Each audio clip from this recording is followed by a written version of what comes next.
မင်းမင်လာပါရှင်ဒီနေ့ကတော့အဖွား review ပေးထားတဲ့ဟင်းလေးကိုချက်ပြပေးမှာပဲဖြစ်ပါတယ်။ဂျာဒီစာမကြီးသေးစိမ့်ငပိကြော်ဖို့အတွက်မကြီးသေးကိုအင်းရှိချန်ကနေသွားပြီးတော့ဂုံးဆင်းလာပါတယ်ရှင်။ပါဝင်ပစ္စည်းလေးတွေကတော့မကြီးသေးစိမ့်တသွန်ဖြူနေစိမ့်စားငပိ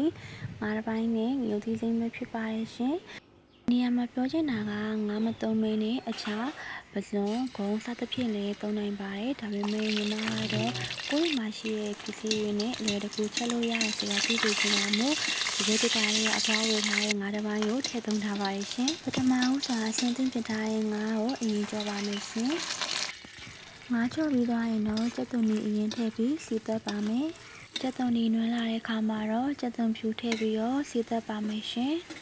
ပြီးရင်တော့နွေးမုံအနေငယ်ကိုထည့်ပေးရပါမယ်စီသက်နေတဲ့ကြက်သွန်ဖြူနီအနေငယ်မှုေးလာတဲ့အချိန်မှာစိမ့်စားငပိထည့်ပေးရပါမယ်အနေငယ်ကြည်သွားအောင်မှုေးပြီးသွားရင်တော့ဟင်းခမ်းမုတ်ထည့်ရပါမယ်ရှင်ဒီနေရာမှာသတိထားမှာကမီးအရန်ပြင်းသွားလို့မရပါဘူးရှင်မီးအေးအေးလေးနဲ့သေချာစီသက်ပေးရပါမယ်နော်ပြီးသွားရင်တော့အစင်းသစ်ထောင်းထားတဲ့မကြီးသေးစိမ့်လေးတွေထည့်ပြီးတော့မှုေးပေးပါမယ်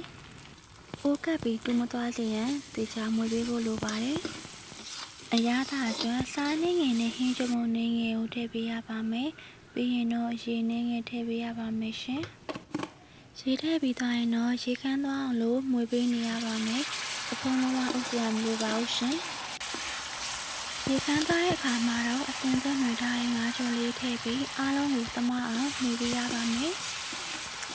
နောက်ဆုံးပေးအနေနဲ့ငရုတ်သီးချမ်းခွဲထားလေးထည့်ပြီးတော့မှုေးပေးလိုက်ပါမယ်ရှင်။အခုဆိုရင်တော့အဖွား review ပေးထားတဲ့အရာသာရှိပြီးထမင်းစားလို့မြိန်တဲ့ရာသီစားမကြီးသေးစိမ့်ငပိကြော်လေးရပါပြီရှင်။လွယ်ကူမြန်ဆန်ပြီးထမင်းစားမြင်စေရမို့တူတူချက်စားကြည့်ကြရအောင်နော်။အဆုံးထိချစ်ချူပေးလို့ကျေးဇူးအများကြီးတင်ပါတယ်ရှင်။